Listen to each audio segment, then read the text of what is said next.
my MBBS. For 4 years, I have watched your videos. For 4 years. Oh, that's great. तो कुछ help हुई थी वो वीडियो देख करके या टाइम पास के लिए?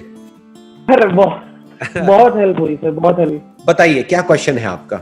मेरा सर मोस्ट इम्पोर्टेंट क्वेश्चन जो है वो sir, what is attachment versus detach attachment, इन दोनों में से डिफरेंस क्या है?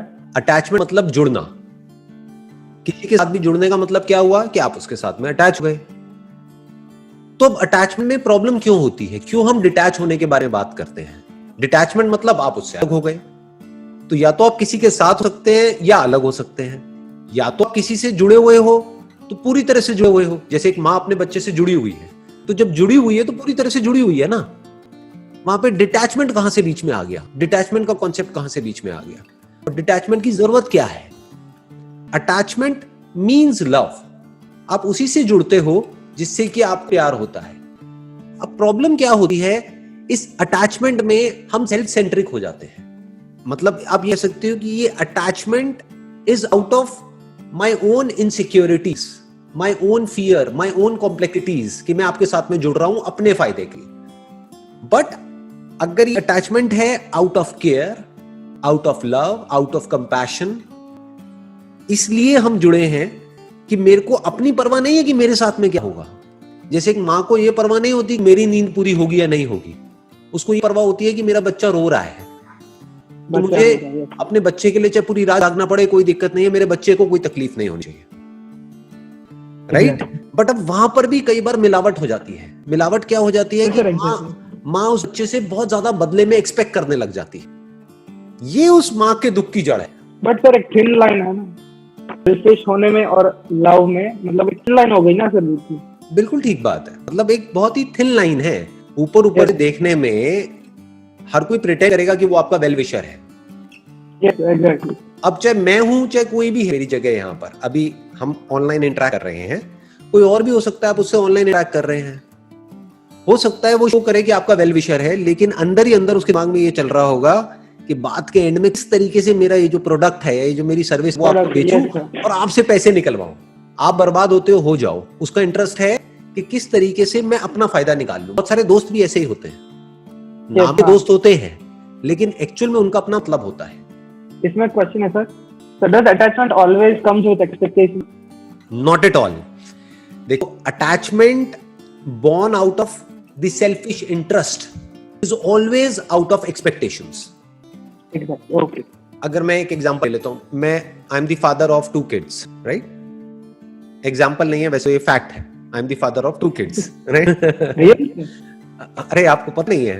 नहीं सर, ये नहीं पता था। One is 12 years old and the other one is 7 years old. तो I am the father of 2 kids. So lucky.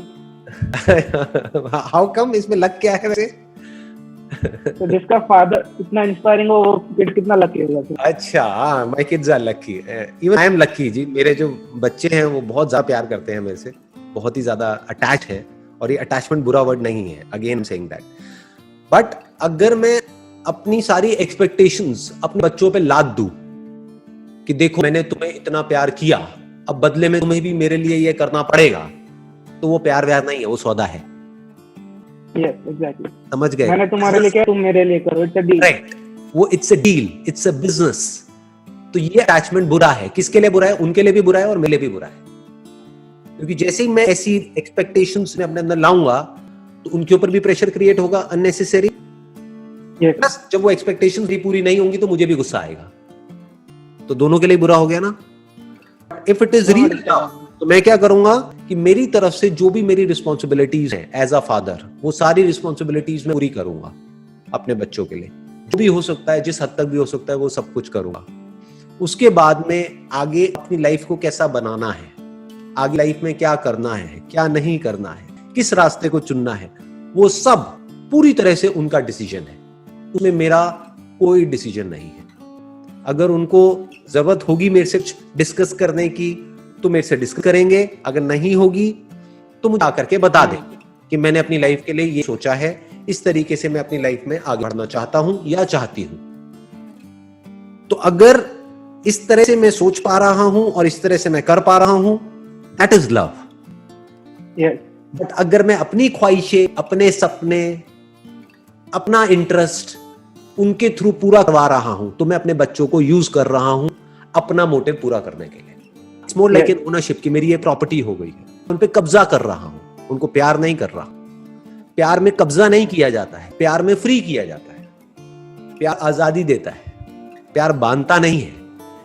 जबकि हम जुड़ रहे हैं, देखो कितना मजेदार है, हम जुड़ रहे हैं लेकिन जुड़ने के बाद भी हम फ्री हो रहे हैं, क्योंकि हमारी एनर्जीज और बढ़ रही है।